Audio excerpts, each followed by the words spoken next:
Yo, Winners, Wibu Happiness, gimana nih kabar kalian? Ya, balik lagi sama gua, Wibu yang bangga jadi Wibu ini di segmen SKSD. Seberapa kuat si Doi? Dan ya udah lama banget kita nggak SKSD ya. Terakhir kalau nggak salah bahas si siapa? Ya MC dari TBATE itu ya, terakhir SKSD. Seinget gue sih itu ya. Dan ya gue juga mau menuhin janji gue kan kalau gue bakal bahas kekuatan dari Kurogane Ikki. Dan ya kalau secara jujur sebenarnya ya sampai sekarang ya Rakude Kishi itu masih jadi salah satu series favorit gue ya, bahkan ya dibanding Nageki Nobore, karena ya emang selera gue aja gitu yang suka konsep pedang-pedangan gitu kan. Gue juga suka konsep Magic Academy, terus gue juga suka sama apa ya, konsep yang MC-nya emang udah kuat di awal cerita tapi bukan yang terkuat ya. Kayak Kurogane Ikki ini contohnya gitu kan. Makanya ya gue suka sama Rakudai. Yang gue nggak suka dari Rakudai palingan ya soal ecchi-nya sama ya kurangnya komedi lah. Soalnya ya Rakudai itu kan emang cerita pure menegangkan. Ya ada komedi sih, tapi ya komedi tipis-tipis gitu loh. Bukan yang kayak Nageki, Overlord, ataupun Shadow Garden yang konsepnya ya komedi kesalahpahaman. Yang bahkan mungkin beberapa orang bisa ngakak gitu kan nonton ya Nageki Nobore, Overlord, atau Shadow Garden. Dan ya makanya jangan berharap lah ya sama komedi dari Rakudai Kishi. Tapi ya kalau lu berharap gelut yang epic, konflik yang menegangkan, ya itu banyak banget. Cuma ya balik lagi, anime sekarang ya kan gelutnya ya begitu gitu loh. Slideshow ya kan, ya udah bukan rahasia umum lagi lah. Jadi ya daripada kecewa gitu kan Rakudai dapat season 2 tapi malah slideshow, mending nggak usah gak sih ya. Kecuali animenya itu mau digarap kayak tahun 2015 pas itu ya, ya itu gas lah. Gue setuju banget kalau grafis motionnya kayak gitu. Wah itu salah satu, wah, appreciate gue banget lah kalau bisa kayak gitu ya. Oke lah ya, daripada ini jadi makin kemana-mana, karena ya kalau udah ngomongin Rakudai Kishi tuh ya emang gue suka begini gitu loh. Karena ya sebegitu sukanya gue sama Rakudai Kishi. Kurogane Ikki, gue yakin lu semua udah pada tahu lah ya, di animenya juga udah selalu ditekenin gitu loh soal ini, yaitu mana atau energi sihir Ikki yang rendah banget sampai dia dapat rank F. Ditambah ya Ikki bukan cuma sekedar Blazer rank F doang, tapi dia yang terlemah di antara Blazer rank F. Dengan kata lain, mana atau energi sihirnya Ikki ya yang terendah di antara semua Blazer sepanjang sejarah. Nah, normalnya Blazer rank F sebenarnya masih bisa pakai sihir gitu loh. Ya sihir-sihir simpel lah ya. Tapi ya Ikki itu nggak bisa sama sekali. Dia sama sekali nggak bisa pakai sihir karena ya mananya yang kecil banget. Dia cuma bisa ngeluarin Intetsu doang tuh. Atau ya device yang emang dipunya sama semua Blazer. Dan itu juga nggak pakai mana. Soalnya ya device yang dipunya Blazer kayak Intetsunya Ikki itu ya terikat sama jiwa pemiliknya. Jadi ya konsepnya bukan kayak mana gitu loh. Jadi kalau pakai kekuatan itu ya mananya nggak berkurang. Dan dimana ya kekuatan dari device itu tergantung dari jiwanya. Makanya ya Ikki tetap bisa ngeluarin Intetsu walaupun ya mananya Ikki itu kecil.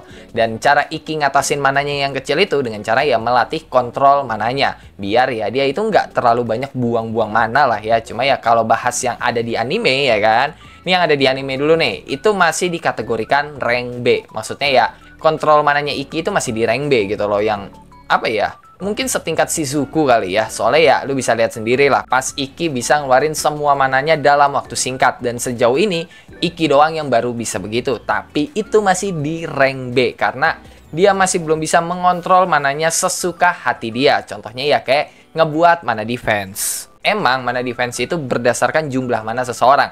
Makin banyak jumlah mananya, makin kuat juga gitu loh mana defense-nya. Tapi hal ini juga membutuhkan kontrol mana. Karena orang yang kontrol mananya bagus bisa memodifikasi mana defense-nya. Bahkan ada yang bisa ngebikin armor mana. Simpelnya Susanoo Omini.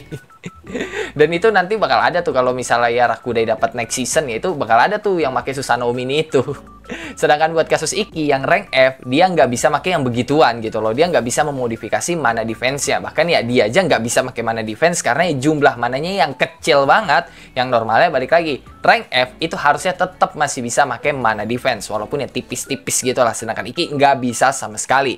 Cuma itu nanti bisa diakalin pakai kontrol mananya Ikki. Tapi balik lagi, Ikki untuk saat ini yang ada di anime ya masih belum bisa. Karena kontrol mananya cuma rank B. Cuma nanti Ikki itu bakal dilatih kontrol mana tuh sama Edelweiss yang dikenal sebagai swordsman terkuat di dunia. Dan disinilah kontrol mananya Ikki yang tadinya rank B naik jadi ke rank S dan jadi bisa pakai mana defense kayak Blazer pada umumnya. Tapi Ikki ada di tingkat yang lebih ekstrim soalnya ya jumlah mananya Ikki itu kan tetap dikit tuh. Jadi ya dia itu nggak bisa ngelapisin semua badannya make mana defense. Dia cuma bisa ngelindungin satu titik doang pakai mana defense. Nah, di sini yang bikin kontrol mananya Iki itu ekstrim gitu loh. Karena ya Iki bisa manfaatin itu di pertarungan langsung. Yang artinya di pertarungan langsung, Iki harus tahu nih serangan musuh bakal ke arah mana dan dia harus ngebuat mana defense dalam waktu sepersekian detik sebelum serangan itu kena ke badannya. Matanya harus bener-bener jelih dan kontrol mananya juga harus bagus banget. Karena ya kalau miss dikit abis Iki kena serangan. Dan sebenarnya ya gara-gara kontrol mananya itu ya kan, Iki nggak cuma bisa ngebuat mana defense, tapi Iki juga bisa memfokuskan mananya ke satu titik serangannya. Contohnya ya ke pedangnya. Jadi ya Iki bisa ngelapisin pedangnya make mana dan dia bisa ngancurin device Blazer lain. Contohnya kayak device Touka di episode 12 animenya. Cuma kan itu ya Iki pakai Itorasetsu ya kan. Nah, kalau ini kasusnya beda. Iki pakai Itorasetsu tapi cuma di bagian tertentu doang, nggak diselimuti atau ya nggak semua tubuhnya pakai Itorasetsu. Yang kasus kali ini tuh pedangnya doang tuh yang pakai Itorasetsu. Tapi ya balik lagi, itu cuma kontrol mananya Iki gitu loh, bukan jumlah mananya Iki yang kecil banget ya kan. Ditambah ya kondisi Iki kan juga nggak nguntungin dia banget. Soalnya ya rata-rata Blazer pasti bakal dapat peningkatan kekuatan fisik sampai 5 atau 6 kali lipat dari kekuatan fisik asli mereka. Bahkan sekalipun orang itu ada di rank E atau di rank D gitu loh. Sedangkan Iki dia cuma bisa menggandakan doang. Itu udah jomplang banget ya kan. Kali 2, Iki cuma bisa mengkali 2 kekuatan fisiknya. Sedangkan Blazer lain bisa mengkali 5 kekuatan fisik mereka. Ya jomplang dong. Makanya Iki ngakalin hal itu dengan cara melatih fisiknya. Mulai dari kekuatan, pertahanan, kecepatan, stamina, dan refleks sampai ya melampaui batas manusia normal. Walaupun kalau secara refleks ya ada yang lebih bagus gitu kan ketimbang Iki. Dan ya itu lu bisa lihat lah ya di animenya. Gue lupa siapa namanya. Yang jelas ya itulah yang Orochi ya, pedangnya Orochi. Nah, dia tuh refleksnya lebih bagus dari Iki. Tapi ya kan itu bakat bawaan lahir ya. Beda sama Iki yang emang pure latihan gitu loh. Bukan sekedar bakat.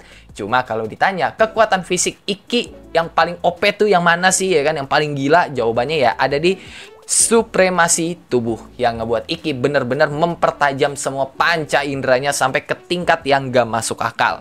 Soalnya Iki sampai bisa ngelihat setiap helai rambut orang lain gitu loh. Helai rambut lo bisa kelihatan sama dia dari jauh. Terus dia juga bisa ngehitung seberapa banyak debu yang ada di kulitnya. Bahkan Iki sampai bisa mainin tempo detak jantungnya sesuka hati. Maksudnya gini, normalnya manusia itu kan ketika tenang ya kan detak jantungnya pasti normal dong temponya ya kan. Tapi ketika panik BPM detak jantungnya atau temponya bakal naik. Nah, Iki nggak perlu hal itu. Dia bisa ngendaliin sesuka hatinya. Jadi ketika tenang dia tetap masih bisa naikin tempo detak jantungnya, ataupun ya ketika dia panik dia tetap bisa nurunin tempo detak jantungnya itu. Nah, kayak gitulah ya kira-kira. Dan selain itu Iki juga bisa tuh kan ngerasain aliran darahnya sendiri, memahami setiap serat ototnya ya kan, yang ngebuat dia bener-bener memahami tubuhnya sendiri. Dan ini salah satu kunci Iki bisa pakai Itosura dan Itorasetsu. Yang keduanya adalah Noble Art punya Iki, original, nggak ada yang punya. Dan kalau lu nggak tahu Noble Art itu apa, intinya ya Noble Art itu teknik khusus yang dipunya setiap Blazer yang menggabungkan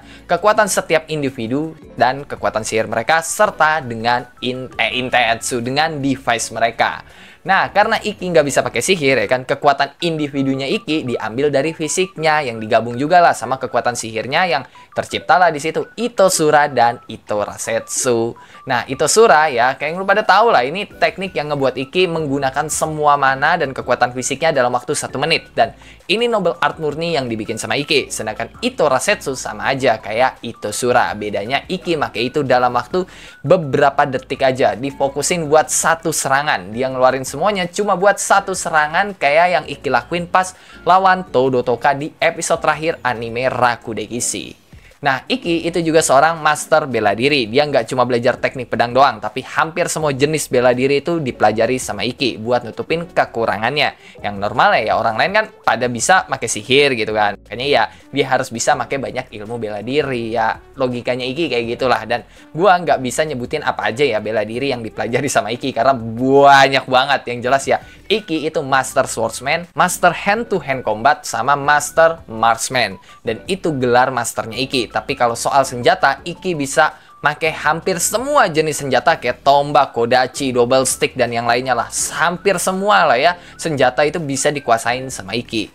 Nah, Iki bisa mempelajari itu selain karena ya dia emang pengen latihan, itu juga karena Iki diberkahi kejeniusan. Bukan sekedar wawasan doang, tapi jenius, dia bisa mengungkap segala teknik lawannya. Mau itu senjata apapun tetap bisa diungkap sama Iki, ya kan? Iki itu bisa nebak segala pola serangan musuhnya, dan disinilah terlahir Perfect Vision. Suatu teknik original Iki dan cuma Iki doang yang bisa, karena ya sebenarnya ini bukan teknik yang gimana-gimana gitu loh. Ini lebih ke arah keahliannya Iki yang bisa mengungkap segala teknik orang lain. Dan kalau misalnya target yang Iki perhatiin pakai pedang, Iki bisa meniru teknik itu berkat ya fisiknya juga gitu loh yang mendukung. Dan di sini terlahirlah Blade Steel. Skill originalnya Iki juga yang saking gilanya Blade Steel dan Perfect Visionnya Iki, ya kan, itu sampai bisa ngelihat keseluruhan tekniknya Edelweiss terus di copy sama Iki. Padahal kayak yang udah gue bilang tadi, Edelweiss itu swordsman terkuat pada saat itu, dan sejak saat itulah Edelweiss tertarik ke Iki untuk mengajari Iki. Dan terakhir soal kekuatan Iki, ini yang paling gila sih, yaitu Desperado atau simpelnya Awaken, dimana Iki bisa ngelewatin batasan kekuatannya dan lepas dari takdir yang mengikatnya. Dan hal itu yang ngebuat Iki bisa ningkatin jumlah mananya. Ingat, meningkatkan jumlah mananya, ya kan? Tapi ya nggak langsung loncat tinggi gitu. Jumlah mananya itu naik berdasarkan latihan. Makanya ya jumlah mananya Iki itu nggak langsung naik secara signifikan setelah dia dapat Desperado. Tapi ya naiknya itu perlahan-lahan lah ya. Cuma ya inti dari Desperado itu bukan soal mana, tapi takdir. Orang yang udah awaken, ya kan, udah nggak terikat lagi nih sama takdir. Contohnya kayak Iki, dia udah nggak terikat sama takdirnya sebagai Blazer rank F. Dia bisa terus berkembang tanpa batas. Dan karena Desperado itu berhubungan sama takdir, maka kekuatannya udah bukan sekedar sihir, tapi hukum sebab akibat. Yang artinya Iki bisa membalikan hukum sebab akibat ke Iki yang bisa memaksakan takdirnya pada orang lain lewat intimidasi. Bahkan ya Iki bisa ngelukain atau ngebunuh orang lain tanpa nyentuh mereka kalau mereka nggak fokus ke Iki, dan itu lewat intimidasi ya. Dan orang yang nggak kena efeknya, maksudnya nggak kena efek dari Desperado, ya orang yang udah jadi Desperado juga, yang artinya Desperado cuma bisa dilawan sama Desperado karena ya noble art, ya kan, atau ya sihir-sihir biasa yang kita lihat di animenya itu udah nggak bakal mempan ke seorang Desperado. Dan pas Iki udah jadi Desperado, ya kan, dia nyiptain teknik yang disebut Oikage, teknik yang ngebuat Iki masuk ke dalam konsep tebasan, dan gerakannya Iki bener-bener nggak kelihatan, bahkan lebih cepat ketimbang Todo Tokai yang kekuatannya petir. Tapi ya itu baru kekuatan Iki di Desperado tahap 1, karena Desperado itu ada 2 tahap tuh. Tahap 1 ya Awaken kayak biasa, dan tahap 2 Excessive Awaken, yang di sini barulah kekuatan Desperado itu bener-bener gila.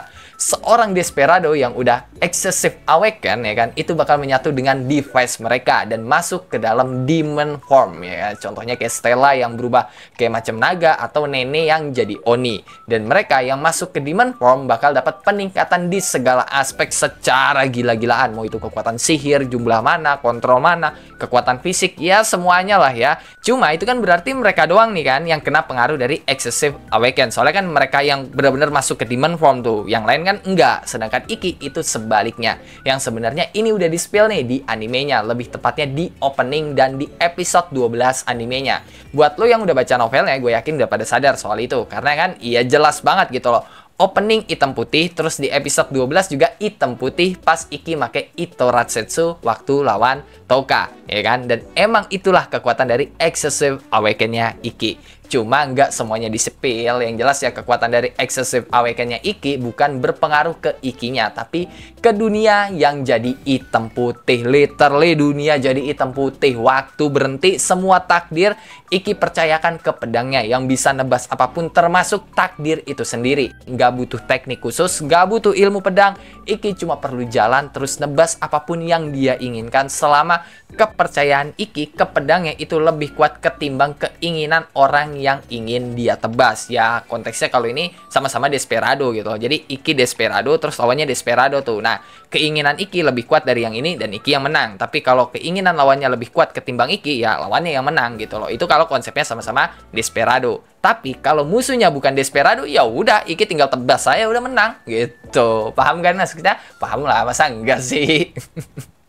Dan oke lah, cukup sampai di sini untuk pembahasan SKSD dari Kurogane Iki. Gimana nih Cuk, menurut lo soal kekuatan dari Iki ya, yang di akhir cerita bener-bener broken nih orang ya, bisa nebas takdir, Cok. Kampret. Dan ya seperti biasa, sebelum mengakhiri video ini, gue mau bacain beberapa orang yang telah komen di video-video sebelumnya. Yang pertama ada dari Ardi Ferdiansyah. Bang, nanya, kalau nggak salah kayaknya sampai di volume 6 yang udah keluar nggak ada dibahas masalah Templar lagi. Apakah Shadow Garden udah ngalahin Templar atau Shadow Garden lagi fokus sama Kultus dulu? Minta infonya ya bang. Ini pembahasan seputar Shadow Garden ya. Dan kalau masalah Templar, iya sebenarnya Templar tetap masih ada sih, di novelnya tetap masih ada. Cuma yang jadi masalah ya Templar itu udah ketelan sama Kultus, yang ibaratnya ya sekarang Templar itu sudah dikendalikan sama Kultus. Karena di dalam gamenya itu juga ya perlahan-lahan Templar ya diambil alih lah sama Kultus Diabolos. Jadi ya sekarang Shadow Garden bukan fokus ke Kultus sih, tapi ya emang dua-duanya sekarang jadi musuh dari Shadow Garden gitu. Terus kedua ada dari Zaki Fanani. Bang, bahas lanjutan Makoto lagi, udah lama nggak bahas nih. Ya dan nanti bakal gue bahas ya, yang nggak tahu sih kapan bahasnya, yang jelas ya pasti bakal gue bahas karena gue juga pengen gitu kan. Apalagi kalau misalnya season 3 dari Tsukimichi keluar, wah pasti gue bakal bahas lagi tuh Tsukigami Chibiku Isekai Douchu. Terus ketiga ada dari Yusuf. Nggak mau bahas LOTM lu bang. Aduh, bukannya nggak mau bahas, gue pengen bahas LOTM.